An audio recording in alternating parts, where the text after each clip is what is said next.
Sahanan ingkang merengkanan sing tasih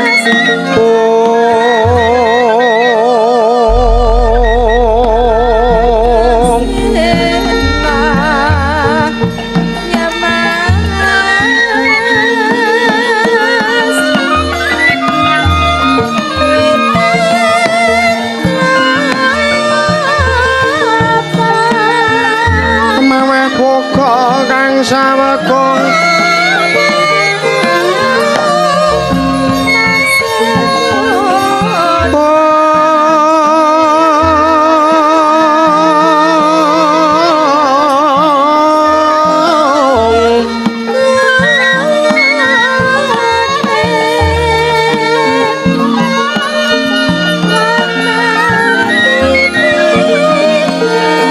Serang Tuhan nyewang kanan mamuju hengwang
wilahing awit namastu punama sidhem awit namastu silat menjiwang jagat karana sirang tandha kawisisaning bisana sana sinamung langit ing mila presta maksih mestantun lapeng bodho jenantara tutur katula-tula tulat ira ranting marat jiwa Winursita upama prameng Niskara karanto diaduk ing jaman Purwa. Mangke tekap asananing Kubita tan muru lengging pralambang matumpa-tumpa. Marma panggang pangunggung sang murweng kata sekebyar dumadining wayang Purwa. Purwakaning kondonar nututing basa tuweng gunung Musurasa yen Narasya karaos mulajari orang rasa wani uruhing diri rasa rumangsa rumangsani lir jalma ngilu kaca jarweh wis rilakop caing carita becik wis gemelar jroning pagelaran iki sejatine amriksane pagelaran Ringgit Purwa Surya Candra Darum yang kartika wis kinurut rateng kawasa sahari ratri angin dari bawana Purwa teking tuk sina gilir kemanti mandat dipetanganing dina sasi warsi windu kang sarta abad Dedunglan tangkar tumangkar kowe sini rambun kaya Jawah Pati Grembyah dadi padha ing kutu-kutu walang atoga buron wono nyang Brontoyo dadi pranan tanpa wicalan padang trawangan sinari Sang Hyang Retnawi ingkang ngarsa merbawani jagat mungguing jagat wetanduk mungut-mungut mungguing kalinganmu kirabang merngangah lamun kaeksi ayah handilat dirato bumi saya dangu sumurup Sang Hyang Araka katon sumeblak kanan kiri ning abang esmu jenar kaperbawan sinaring Sang Hyang Basanta tanem tuh katon ijo ruyo-ruyo hamangku gunung ingkang biru moyo-moyo pucuk ing gunung Kinemulan Kendanu kasiring Prabancana lenggat lenggut nganti kaya gunung Makutha Mega tanah wis dangu seleng kawula dasih dene warsa ngupaya buka karep legal sawahe kang luwur silur tatanan pedhote sinambi sendonan sesindenan mikul garu kuni anggiring raja kayane sawan ana pirembagan sumur wangi Sang Hyang Araka saya dangu saya inggil wis katon melok sinaring jagat dumugi kiblat papat lur kidul wetan kulon sinaring jagat kang samya rebut yudha rebut ijo rebut kekuwung panandhening mangke tatanan ingkang ngamadan kekuwunging praja ing Ngamarta ing Indra Prasta ing Indra Loka puninggi garis 100 tanantuk kali 1000 janggep tinaga krana negara Ngamarta tumadi saking pulo-pulo bebanjaran sinasapan kaya benawi tinampi ombak samudra binangangon kang tanpa pagut pegadeng manunggal kapantuk uruting Cakrawala wane-wane cokring wis samane kinebing jurang corong kinebung gusirung kinarjo sesuwing peksi lawet lan sarang burung wonten ugi pasisir antar santana jembar kebekaning pasir gumelaring garis pinggir sedaya tanem tuwa tinanduran kang mulakabi pandya betari sing gelar pasabinan yayah Rukmi Sari kang pinangku pratiwi pategalari nenggo pulau wijeng kang rembuyu kudhongane ambyek wae nganti kaya manglung-manglung wit-witane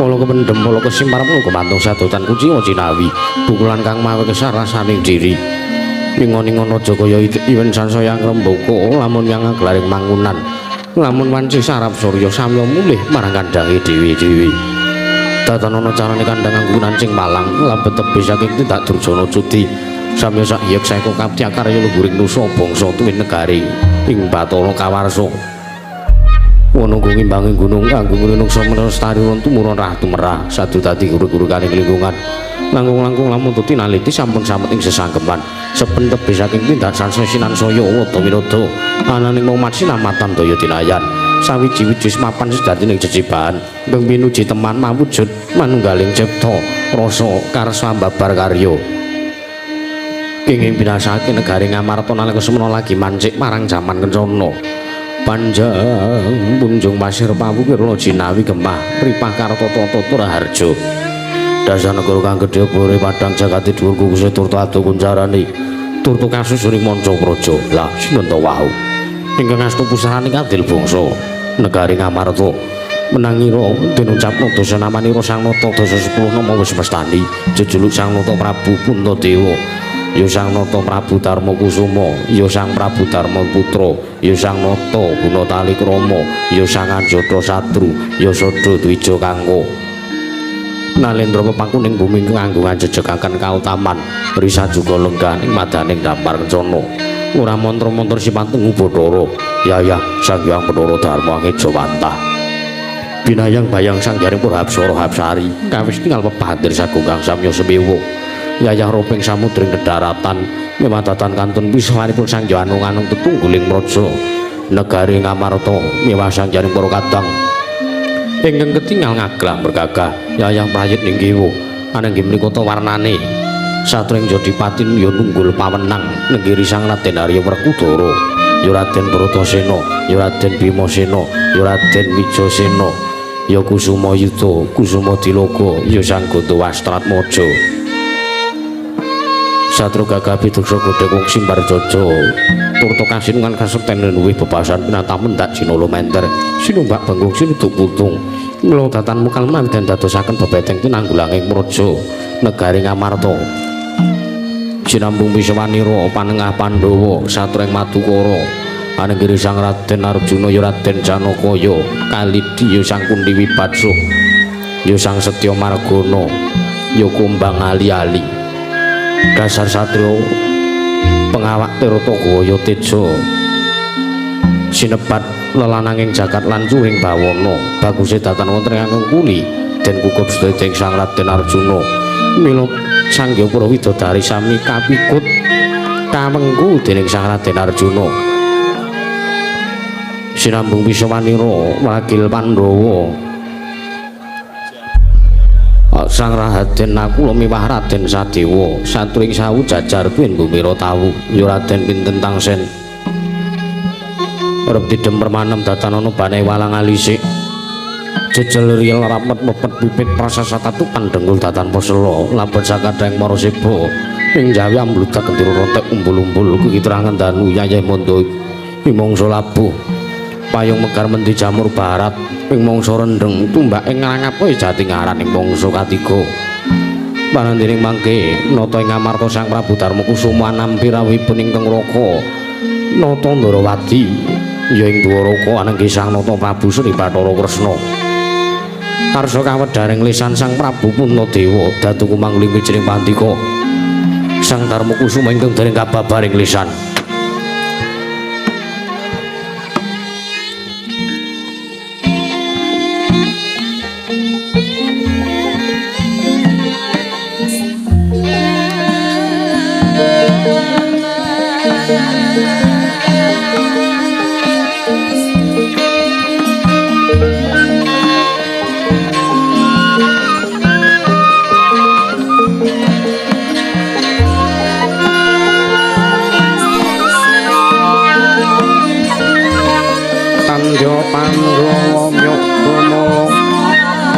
siring sapa Kurawa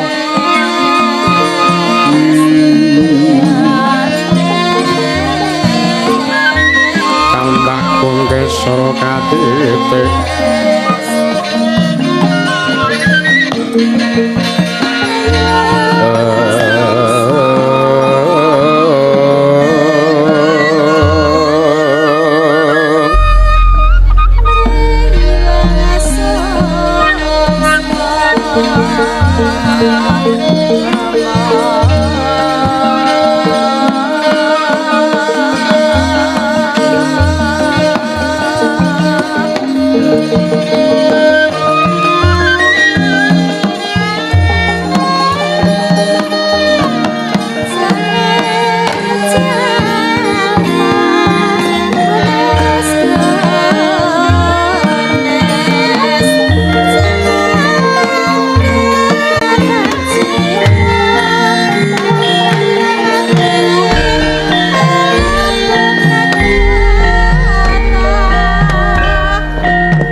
Emas murah peng langit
Sretinan neng pasewakan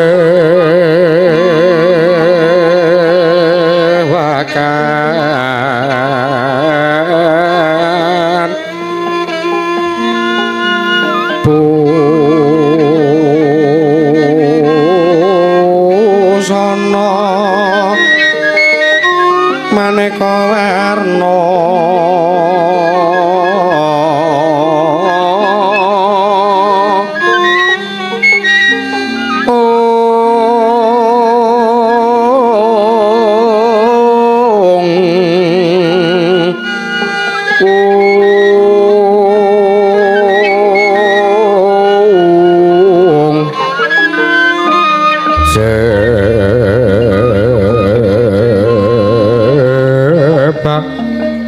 puspiteng udana myang manjrah sarwa rukma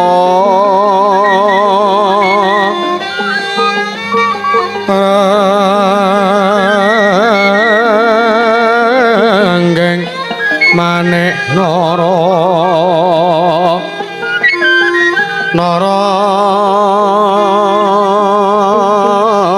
narawata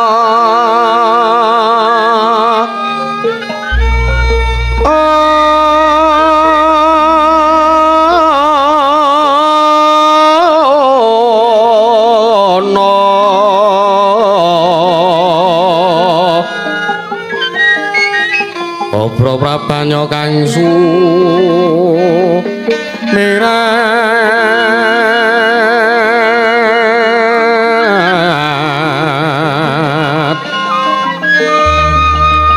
kenyaring teca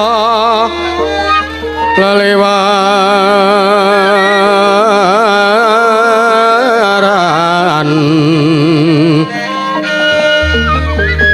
lergi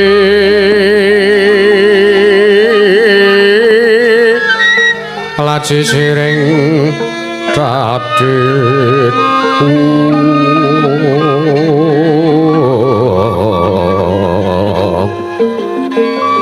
wimbo kekandha mrih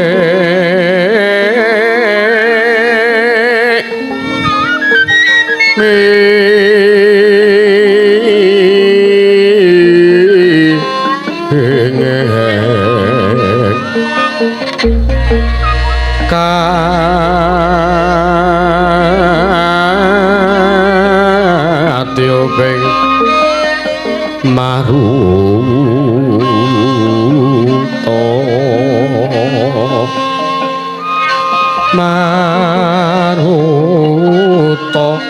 Mando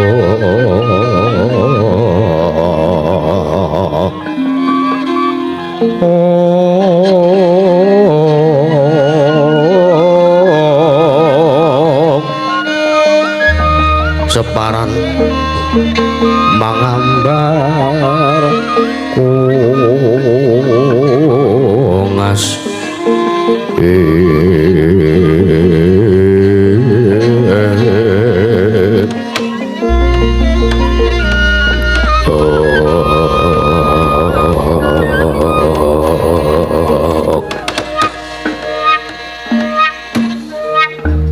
Niwang agung muga ngayom ana marang praja ngamarta lan saisinipun nuwun mangke Koko Prabu sakrawujeng andika Kanjeng Koko Prabu Sri Bathara Kresna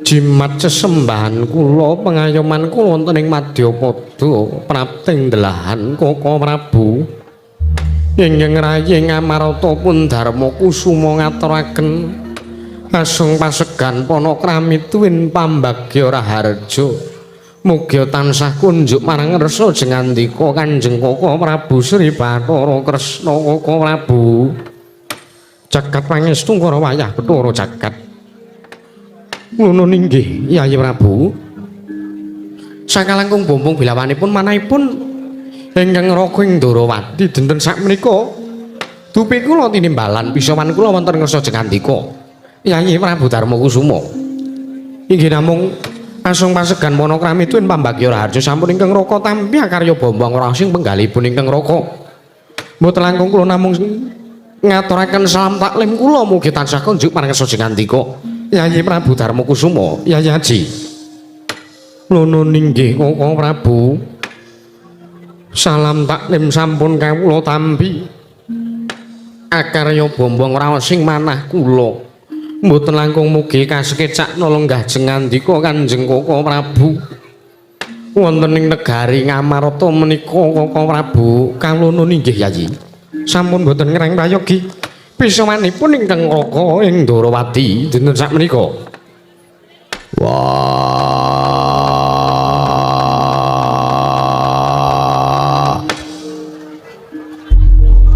Jlithong kakangku sarawuh aku ngaturake basaku katurulan sembahku tampanono Jlithong kakangku Werkudara ya siadi ngaturake sembah bekti lan atur basa kelawan pun kakang iya ora pengestunipun kakang tampanono Yayi Werkudara tak gegem dadekake jimat prayoga nggon kulungku iya kaya wis ora kurang kepenak semanten ugi ingkang raying madu karo Koko Prabu kula ngaturaken sembah ya Yayi Arjuna tak tampa pangestunipun Kakang Tampanono Yayi inggih kula tampi akarya bombong tuwin kula candhi nggo jimat paribe ndayana ning kasantosan Koko Prabu kasekecak anggen jengandika lenggah ya kaya wis ora kurang kepenak pisawanipun Kakang Yayi Koko Prabu nadan kula ingkang raying sawu jajar ngaturaken sembah. Inggih Koko Prabu nadan kula ingkang raying mbumira tamu ngaturaken sembah. Kadangipun Kakang Yayi kembar Jaya. Siadi ngaturake sembah bekti karo pun Kakang Rat Pangestunipun Kakang Tampanono. Kula inggih kula punika jimat maribek. Mugi andayanana tumrap daging rah kahiwananipun ingkang rayi. Pun nekula sadewa Koko Prabu. Mugi kasketak lenggah jengandika Kanjeng Koko Prabu iya sedewa kaya wis ora kurang kepenak pisawanipun Kakang nungsane Yayi Prabu Darma Kusuma iki Yayi kembar Koko Prabu kula nuwun sewu samenika kedhot raosing manah kula dupi kula tampi rawuh jengandika Kanjeng Koko Prabu awit kula anampi rawuh jengandika wonten ing praja Ngamarta kamangka kula nyuwun sewu anggen jengandika rawuh wonten ing mriki menika sengkan-sengkan datanpa pepoyan agengipun utusan Nayaka praja saking negari Ndarawati nanging menawi alit utusan gandhek sak kembaran nanging dinten sak menika jengandika Kanjeng Kaka Prabu rawuh wonten ing mriki wonten wigatos menapa Kaka Prabu kula nedya nyadong dawuh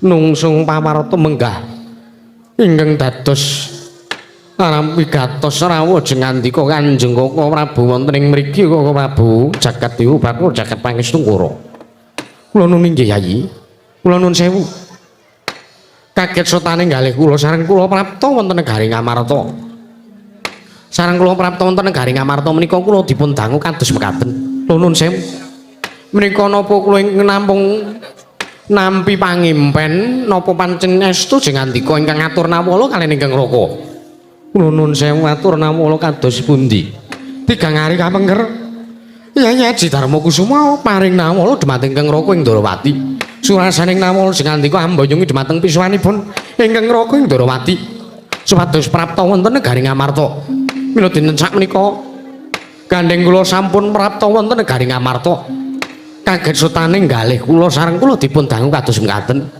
wonten nyatanipun anggen kula prapta wonten negari ing Ngamarta menika kadidene kula gelak-gelak lampah kula supados enggal tumuju wonten negari Ngamarta nanging sareng wonten mriki kula nuwun sewu Yayi Prabu kula rumaos kaget penggalih kula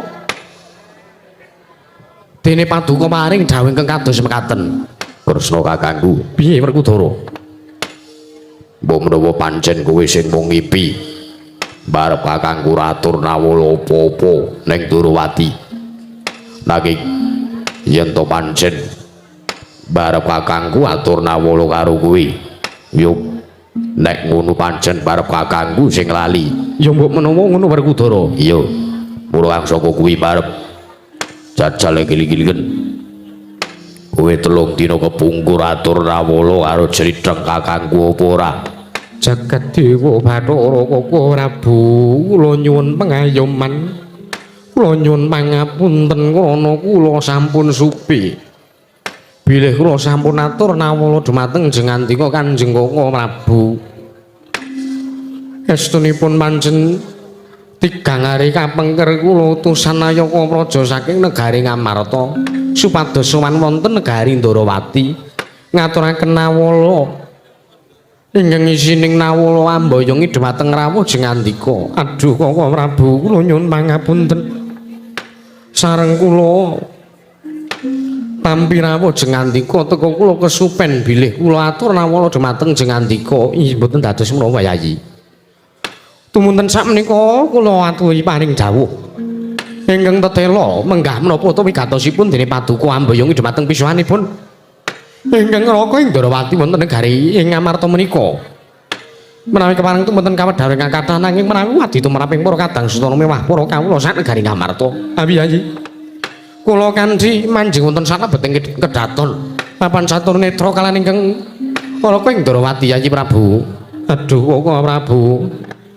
estunipun kula menika namung bingung kenganglangan nyumurupi kawontenan negari ing Ngamarta ingkang kadidene Konsatan Yoni inggih menika pun boten sanes inggih Kakang Semar Badranaya kula nuwun sewu Kakang Semar menika sanadyan derajate ngaceplik namung Panakawan nanging menika mustikaning negari Ngamarta boten saged tentrem ayem kawontenanipun menawi mboten tinenggan dening Kakang Semar Badranaya kamangka sampun wonten Sabta Candra riki lenggan sakmenika Kakang Semar Badranaya mboten rawuh utawi mboten sowan netepi darmaning kewajiban kamarajan negari Ngamarta mila saking mriku Kaka Prabu kula nyuwun pratikel menggah kados pundi lampahan ingkang badhe kula lampahi awit sedaya para kawula rumaos nungsang puyang numbuk bentus nggudel bingung awit mboten dipun tenggani dening Kakang Semar Badranaya Kaka Prabu Sri Bathara Kresna Anjrah ingkang puspita rum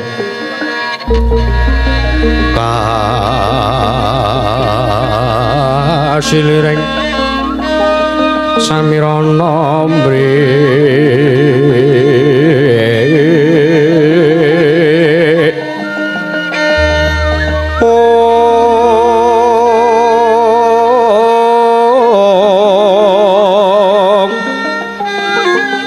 sekar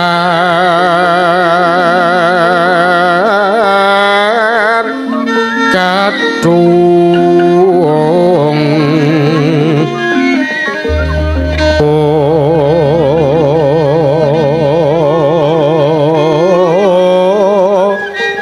ngas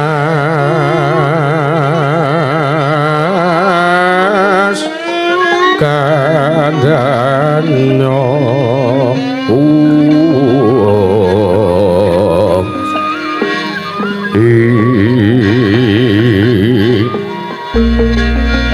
mawelaras retnaning driya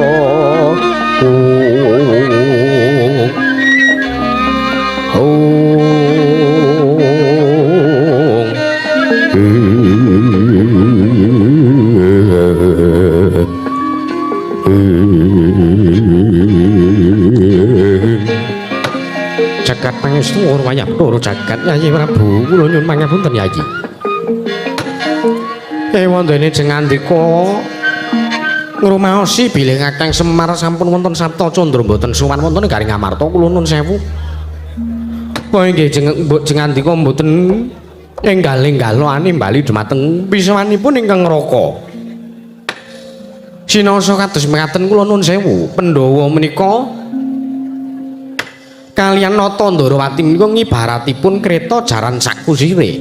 Kretanipun menika para Pandhawa, kusiripun menika ingkang Ngraka ing Ndarawati. Tartentu menawi Pandhawa woncat saking Nata Ndarawati tartentu badhe mrusut saking kendhalining rata menika kula wau tartentu badhe kejlomprong wonten jroning kasangsaran. Kula nuwun sewu Kakang Semar Badranaya menika namung pamong menika namung batur menika namung ingkang momong dumateng kadang-kadang kula Yayi Prabu Puntadewa menapa dene kadang-kadang kula para Pandhawa.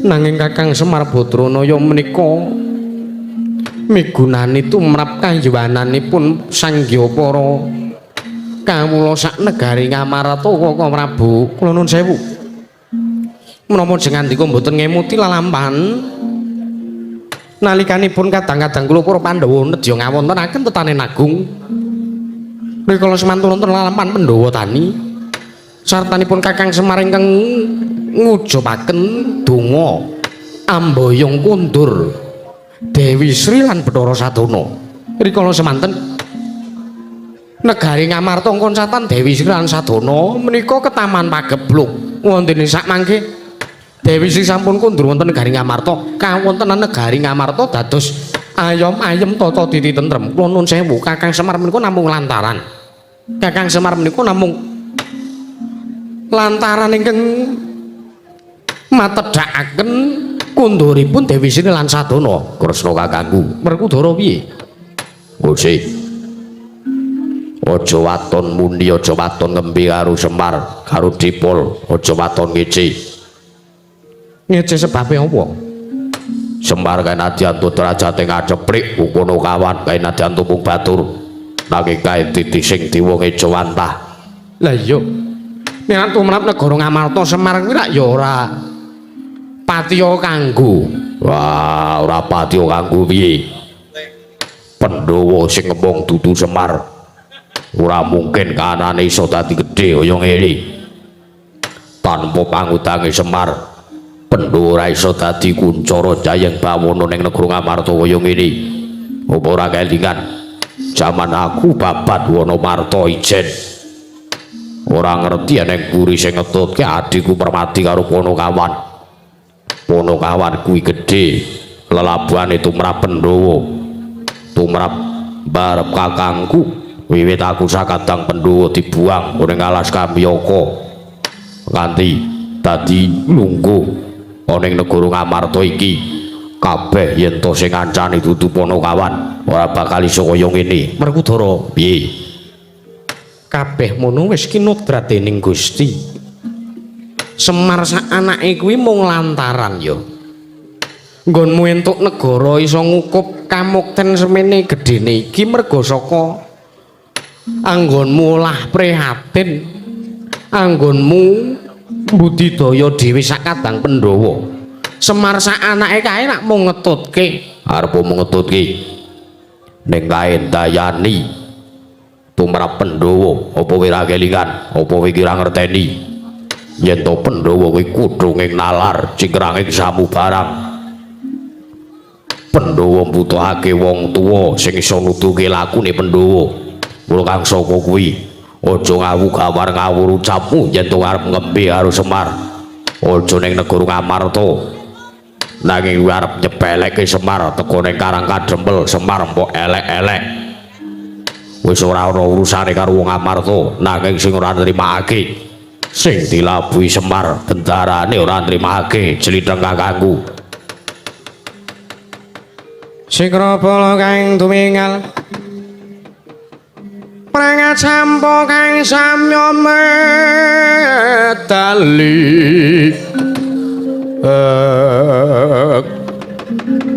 leret dadit wilateng kota dan manggung mangunjang niti benjang sangat ciladinya ngatali wuwus Presta Surawilangga kaya buta singa wregel pasti jangga dendanya mangambak boyo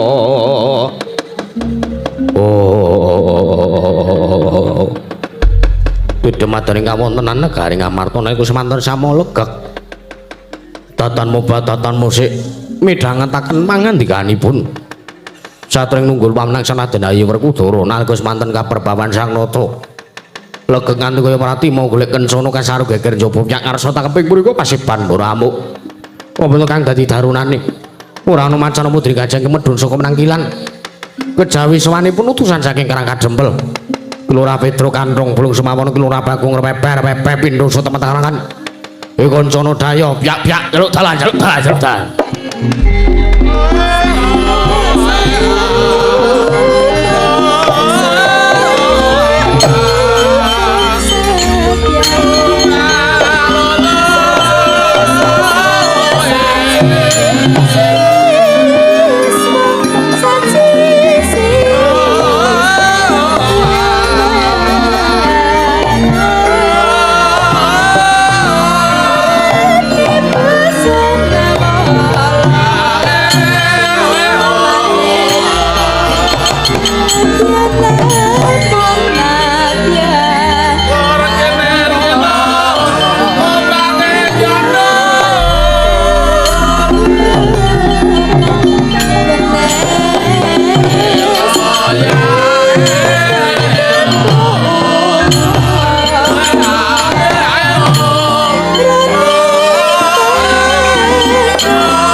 sinong mati jagat kinari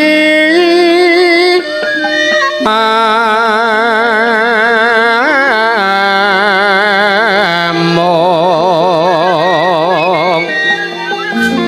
mbak lumembak ombang samudra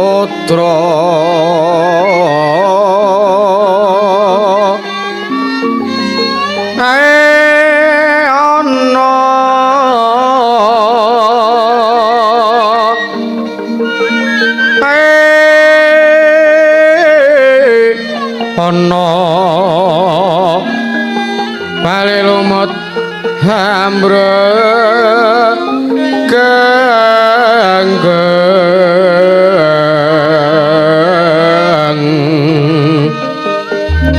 awita denjeng-denjengan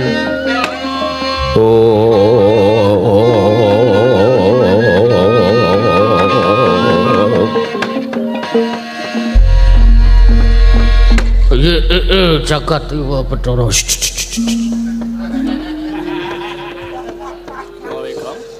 Meneng sik kowe. Heeh. Aku pokoke sewengi arep meneng.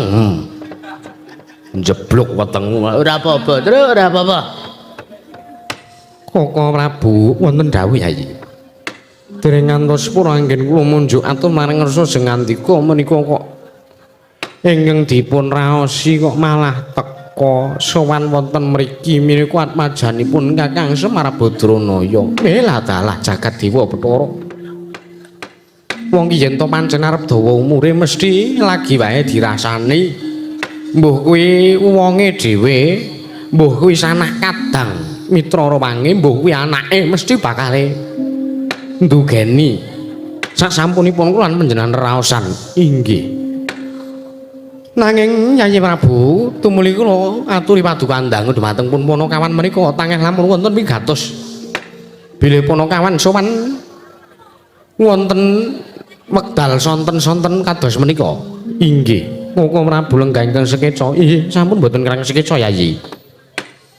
Petruk kancung bolong sawuse sira sowan ana ngersaning panjenenganing sun padha kanthi slamet sak tekamu Petruk. Nuwun amit pasang limantabe. Tinebe ing lundri dumawahing tawang tuwang linepat ing tulak manu sinuwun. Tansah pineng kawidadaning sambikala sowan kula wonten kersa jengandika Gusti kula ingkang sinuwun Prabu Puntadewa. Mboten manggihan setunggal menapa sowan kula tebisaken ngrubeda kalih sambikala cak cinaketing widada. Kepareng kula ngaturaken sembah sumung kemping mangabekti kula kunjuk sinuwun.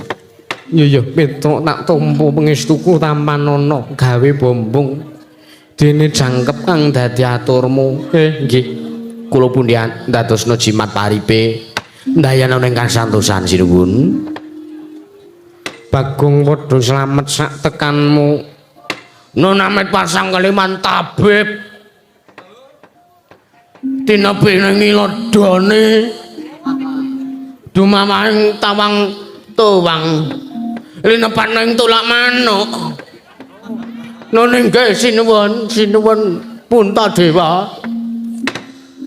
Kepareng padukane bali dumateng pisuwanipun ingkang ngabdi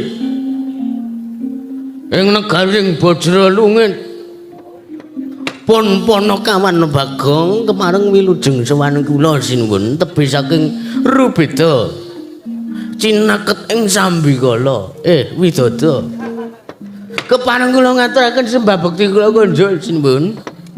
Iya Bagong tak tampa pangestuku tampanana Bagong. Kula punika jimat pripun? Sesuk nek karo ratu ora salaman ngono kuwi. Keakraban sinuwun. Kula kalih panjenengan menika srawung pun dangu banget.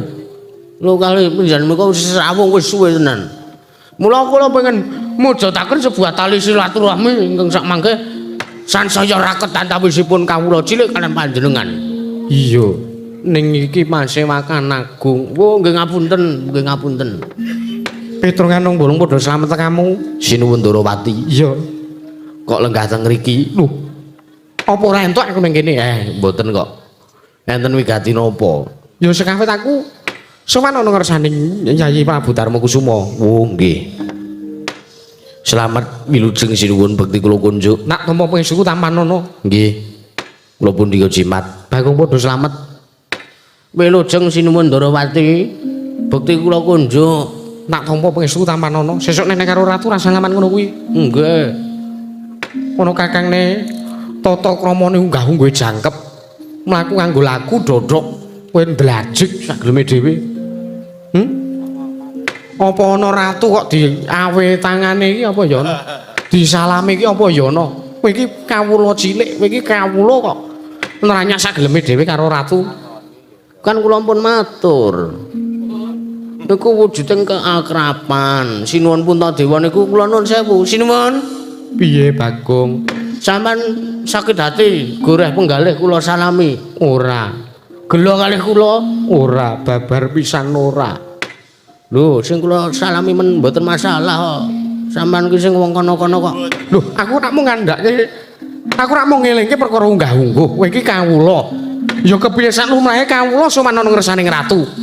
Ora sak geleme dhewe ngono kuwi, nranyak senengane. Nggih pun. Kula janji mboten kula baleni meneh. Padahal jane niat kula ngoten niku kula niku ngetes. Kira-kira Sinuwun Puntadewa ki isih familiar ora karo kawulane. Kira-kira isih eling apa ora nek dhek le dadi ratu ki mergo tak coblos. Ora ngono kuwi to, Kang. Ya ora, aku ya mung sebatas evaluasi kok to. Niki nang kedaton kaya ngene iki ora kena ngono kuwi. Ora, terus pun mboten kula baleni meneh sinuwun. Sesuk kula mengkurep, kalau mlaku kula mengkurep. Klesotan mangke sangka hormat kula ngatosaken unggah-ungguh kula sak karepmu. Nggih. Beda padha samet. Ndara werku Ndara. Iya. Wilujeng bekti kula kunjuk ten Bagas Suku Tampanono. Nggih. Kula pundi antadosun jimat waripe. Nggih, den kula pundi? Urung tanehi. Oh, nggih, Ding. Ndara werku Ndara bekti kula kunjuk. Tak tampa Bagas Suku Tampanono. Nggih, kula pundi kok jimat? Petruk Madaraharja. Selamat, Gus. Iya. Bekti kula kunjuk Bagas Suku Tampanono Petruk. Nggih. Bagong padha slamet. Wilujeng bekti kula kunjuk Ndara. Iya. Bagas Suku Tampanono Bagong. Nggih, kawula mundi. Petruk Bagong Madaraharja sak praptamu. Bagong Petruk Madaraharja sak praptamu. Kowe pakuse. Kae kon bener sing bagekke kae. Arep Petruk Bagong apa Bagong Petruk? Ora siji Petruk Bagong sing siji Bagong Petruk. Mumet kae ngono kae. Petruk Bagong Madaraharja sak praptamu. Nggih, Ndara Kembar wilujeng bekti kula kunjuk. Nggih, Ndara Kembar bekti kula kunjuk. Iya, Petruk tak tampa. Iya, Bagong tak tampa. Apa kae? Kowe iki ngurusi ora wangingane ora. Krungu ana ratu, ana kraton, ana swara teng krompiang. Iki perbaikan ya, renovasi kraton. Tak kira nek ana apa ning ngono, ora. Kraton ana tikuse, ora mungkin. Beda karo nggon aku mung swara tekek wae. Nganti jelas kupingku, Tru. Petruk, Nun. Ana wigati apa sowan sore-sore? Matur marsanipun Sinuwun Prabu Puntadewa lepat atur diagung pangaksami. Sepisan kula ngaturaken tebas siti sekul bintang ron kula purun tombo bila wonten lepat kawula anggen kula matur marsa dikati Gusti kula Sinuwun Prabu Puntadewa. Iya, Petruk ora dadi ngopo nggih. Ndungkap angka kalih sowan kula menika mboten saking pingajengan kula piyambak. Nanging sowan kula menika dapur dipun utus dening Babe Guling. Tiyang sepuh kula utawi bapak kula Semar Badranaya. Mung kuwi wis ditokke broncong mawon ya ben. Utawi tiyang sepuh kula Ismaya utawi kakekne Badranaya ya Nayantaka. Bapakmu utusan karo kowe. Nggih. Sekawit bapak menika nimbali kalian kula, truk kowe rene ngawe kalih kula. Iya. Nggih, pripun, Pak? Aku ki wis sengaja ora sowan ning negara Ngamarta ki udakara genep 7 sasi dina iki Tru. Lah kersane pripun Pak? Aku ki janjane mung kepengin ngetes. Aku janjane mung kepengin nodi, aku janjane mung kepengin jajal. Mungguh kepiye to kahanane para Pandhawa yen to ditinggal karo Semar. Kira-kira sing mbutuhke karo Semar apa ora? Mergo aku ngrasa para Pandhawa ki wis ana 3 sasi iki kok ora tau sambang sedulur ning Karang Pradisan, ning Kitha Pramanakadi, ana ing desa-desa kok ora ditekani karo para Pandhawa. Lah mula truk aku iki aja to dadekke jalaran nggonku ora sowan 7 sasi iki mono merga pancen tak sengaja kira-kira bendaharamu para Pandhawa iki isih ngopeni karo Semar apa ora isih gelem gatekke karo kawula ing desa-desa apa ora. Lah saniki kersane pripun Pak? Gandeng aku mbutuhke syarat srana supayane para kawula ning Karang Pradisan ki padha tentrem lan kawula ning Ngamarta ki ya padha ayem. Sebab senajan to aku ora sowan ning Ngamarta aku ngerti Tru. Aku ngerti banget kepiye kahanane negara Ngamarta wis bosah-basih mergo ratune ora gatekke karo kawulane. Cara kasarane ketaman pagebluk ngoten niku. Iya. Bapak nyumurupi piyawontenan sing kados mekaten menika. Bapak gadah inisiatif. Bapak duweni ego pamrayogi, bapak duwe gegayuhan. Truk aku kepengin bangun kayangan. Lho. Aku ya kula nyakin aku kedhuwuren gegayuhanmu Mir. Kowe iki wong kere karo bangun kayangan, tapuki karo dewa ora. Kayangan iki aja kleru, Truk. Kayangan iki ora kok papan magrong-magrong. Kudu kok papan sing gembandul tanpa candelan. Kuwi udu kok papane para dewa kuwi udu. Kayangan iki mujudake dijupuk filosofine Tru. Kayangan iki kebak katentreman, kebak ayem, kebak kabungan, anane ming seneng ora ana susah-susahan. Anane ming macinamatan daya dinayan, ora ana bentak sirah. Lah kahanan Ngamarta saiki wis ora karuan kahanane. Mula kepengin tak bangun kayangane. Kayangan iku ora papan sing magrong-magrong. Oh, aku ora arep gawe tempat wisata, aku ora arep bangun apa-apa, aku ora arep gawe gedung. Ning sing tak bangun sing jeneng kayangan ki atine para kawula, aku arep nganti karo Sinun Puntadewa. Supayane nyaketi karo para kawula wiwit saka Karang Pradisan. Lah dicedhaki mengko nek wis cedhak atine kawula karo ratu, mengko ning kono terwujudlah kelakon anggonku bangun kayangan. Ngoten niku cekap semanten atur kula wassalam. Urung rampung ding iki. Lah niku bapak ngoten niku ngendika ngoten niku. Bapakmu ngomong ngono kuwi nggih. Sak banjure ngeten. Gong, meneng tenan le, meneng. Aku muni sithik wae di ngonokne kok. Kowe iki ya, kowe ngopo emang esuk ceniningan barang? Ngopo? Liyane Arjo Bali ning transit kowe malah mandeg tukang potong. Nganti kaya Gunung Kidul kuwi nek tukang potong rambut. Ana.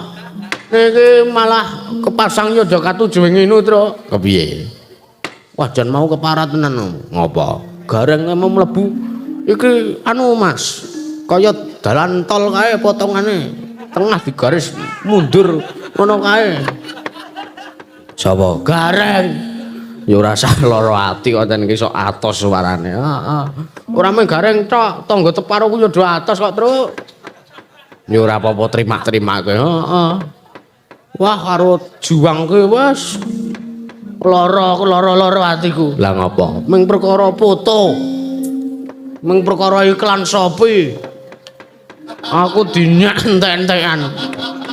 Lah kowe nglakoni ora? Ya nglakoni ning tak ya ora samestine di ngonokne. Wadi kowe diumbar ya kowe iki ora ning panggung meneh. Ora apa-apa, Ding. Lah, Bapak utusan kali kula wonten mriki menika bapak ngendika bapak dawuh bilang kene pun bangun kayangan menika sepisan pepundhen kula Pandhawa gangsal cacahipun mboten saged kirang kedah rawuh teng negara utawi teng padukuhan Karangkadempel.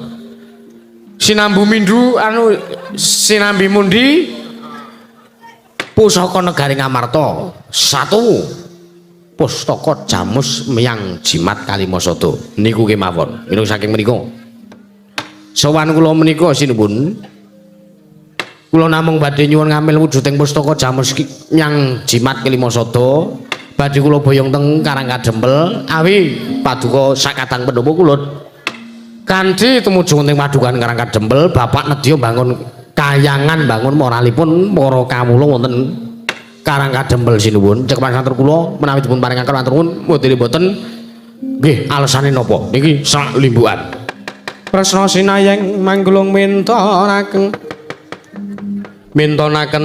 triwikramani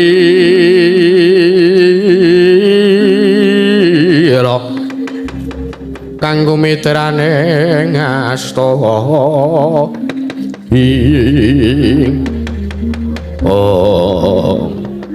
Tro iki deboke kok teles to lah ya iki wis tilak tancepan mengawan kok wah jan iki nancepke ora wah nancepke celap-celup jabut mung dal-del ayo akhirnya berair ta bolongane tancepane iki mau lho ayo ora apa-apa iki terima-terima kaya heeh Sinuwun Durawati Petro nun delangap ucapmu lho kok sampean ngendika ngoten pripun kowe ngerti apa ora mboten lho kowe ngerti apa ora jroning pasewakan sadurunge kowe teka rene iki mau ngrembug bab perkara Kakang Semar Badrana sing wis 7 sasi ora sowan ning Ngamarta. Oh ngaten. Yo. Lah kowe malah teka ngandhakake yen to Kakang Semar arep mbangun kayangan apa Kakang Semar kurang ngilo karo githoke apa ora ngira karo cengele. Semar ki derajate wong ngaceplik kok arep mbangun kayangan sing nggo ragat apa? Coba pikiran. Malah dadak gunake srana pustaka Jamus Myang Jimat Kalimasada jajal pikiran Semar ki derajate apa? Semar ki derajate apa? Nggih Semar niku batur ya apa ana kawan kok ya. Saiki eling-elingen apa ana jamak lumrahe kawula cilik ana kawan luwih-luwih batur kok arep mbangun kayangan papane para dewa ki apa ya ana? Lho mengke riyin sampean kok salah paham to? Cangkem kula niku mun matur akeh-akeh. Kula pun ngeciwis ket mau. Bilih Bapak Semar aja mbangun kayangan mriku ora kok papane para dewa mriku mboten. Nanging kayangan mriku mujudaken dipun pendet maknanipun, dipun pendet filosofinipun. Kayangan mriku papan ingkang kebak kaendahan, kebak kabungan, ora kok mbangun papane para dewa kuwi ora. Babar pisan mboten nonton niatan wonten niku. Ngoten. Ning bapakmu wis drangap-drangap ucape nganggo tembung bangun kayangan aku ora nrimake Petro nun aku iki titis Sanghyang Bathara Wisnu nggih Sanghyang Bathara Wisnu kuwi atmajane Pikulun Manikmaya aku ora nrimake padha karo aku atmajane Wang Pikulun Manikmaya aku ora nrimake ning atase Semar ki mung kawula cilik arep mbangun kayangan sing arep nggo ragat apa Semar gablekan apa wo tak urus ki Truk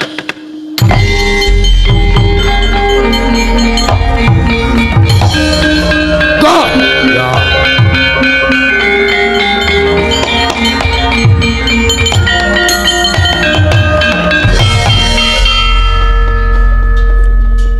Katriku mulung manggrempa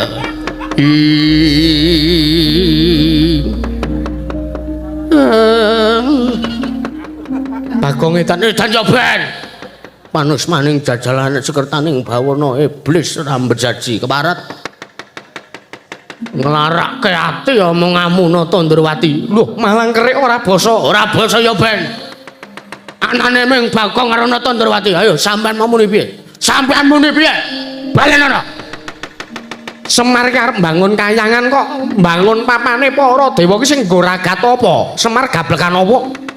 Apa Semar ora ngilu karo githoke apa Semar ora minger karo cengele? Wah, jan. Kena ratu wis tak bales cengelmu kuwi. Kok nglarake ati gunemamu Nata Ndrawati keparat. Aku sampean sageleme dhewe ngina karo Semar. Semar ki bener nek sampean ngunake aku, Bagong kowe wong kere, Bagong kowe ora duwe. Kowe wong derajate ngaceple wong loro dan terus rupan wong elek nyolong mripat, ora dadi apa-apa. Wong kula pancen wong elek tenan, mung kula wong ora duwe tenan. Ning nek sampean ngelokke Semar, Semar kan nadan to kere. Ning kae Ponokawan. Nadan to Ponokawan. Najata derajate batur. Ning kae titis dewa Sangjang Bathara Ismadi. Ismaya, Ismaya. Aku sampean dlang-dlang ucape, aku sampean wah iki siji sing marahi aku kecewa karo sampean iki siji. Kondange jagat wis nyebutake nek sampean ki titis Sangjang Bathara Wisnu. Wisnu ki apa? Wis anu. Wisnu ki dewane kabagyan, dewane katentreman Sangjang Bathara Suman. Ngono? Sampeyan ora dadak kenalke. Lho, aku titis Wisnu. Lho, aku titis dewane kabagyan, dewane katentreman. Wong sak jagat wis ngerti nek sampeyan ki titis Sangjang Bathara Wisnu. Aku sampeyan sombong sekali ya Anda ya. Arogan kau. Ora trima aku nek carane kaya ngene iki. Kowe ora nrimake, ora trima. Pokok pustaka Jamus Klima Sada kedah kula boyong. Kedah kula boyong. Awit ingkang menang Murbalan Wasisa bab kawontenan Garing Amarta menika amung sinuwun Puntadewa. Senadyan apa? Wujude mung meksi. Senajan sekeranjang koprak ngendikane Nata Ndrawati ora retak nggo, ora retak gembes. Nanging sakelimah pengendikane Nata Ngamarta sinuwun Puntadewa badhe kula agem sinuwun. Jaja muntap lir kinentap duka yayasinipi. Jaja bang mawinga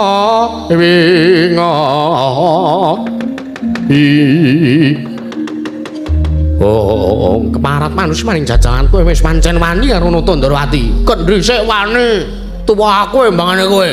Ayo. Ngono ya.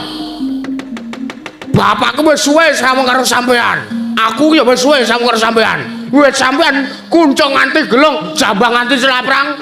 Sing ngemoki Semar sak anak-anake. Lah kok sampean ora ngelingi labuhan. Sampean iki Nalendra kepiye, Ora? Pikiran keres. Otak udang. Keparat ngawur.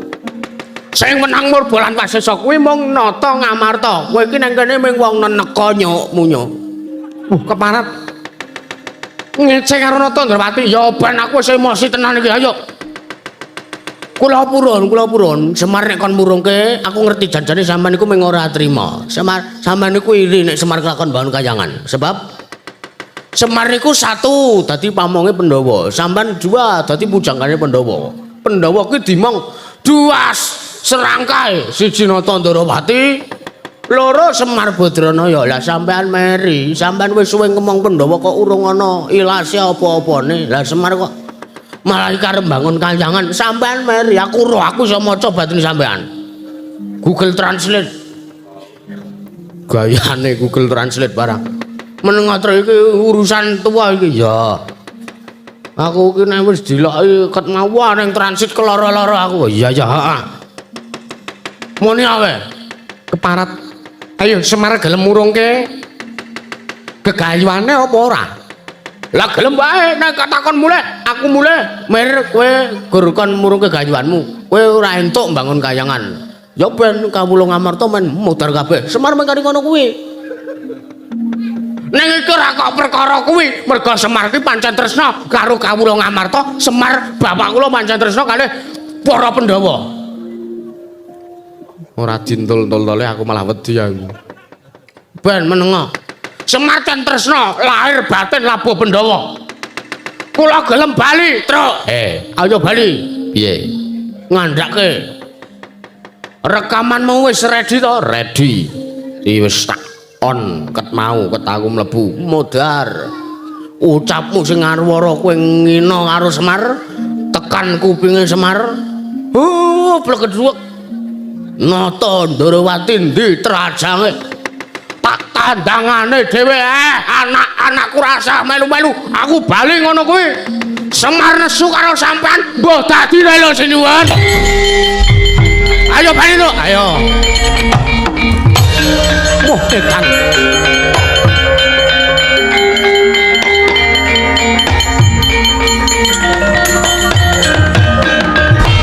panos maning jajaran saning baru iblis lanat kriwikan dadi grojokan gegoyon dadi tangisan jlidreng Werkudara piye kowe yo neka werna wae datang ngece karo Semar ora ngerti anake Semar ki pinter mesti omonganmu mengko bakal tekan kupinge Semar lah dalah keparat kaene ora tak ndake ora tak penggak supayane baling karang kajembel mundak mau ngeribeti mundak mengko kanane mbebayani tumrap nata Ndrawati Arjuna ngono dawuh ayo derek napa Kakang menggak playune Panakawan Petruk karo Bagong kae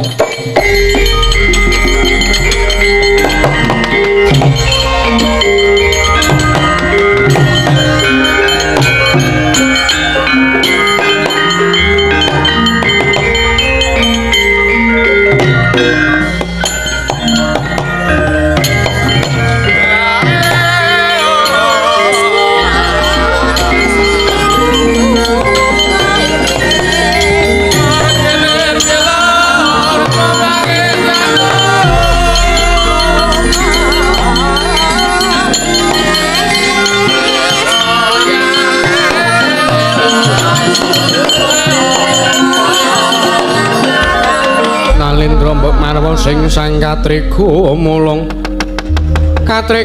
mangrompak ing wadya Kura Kura rek kiri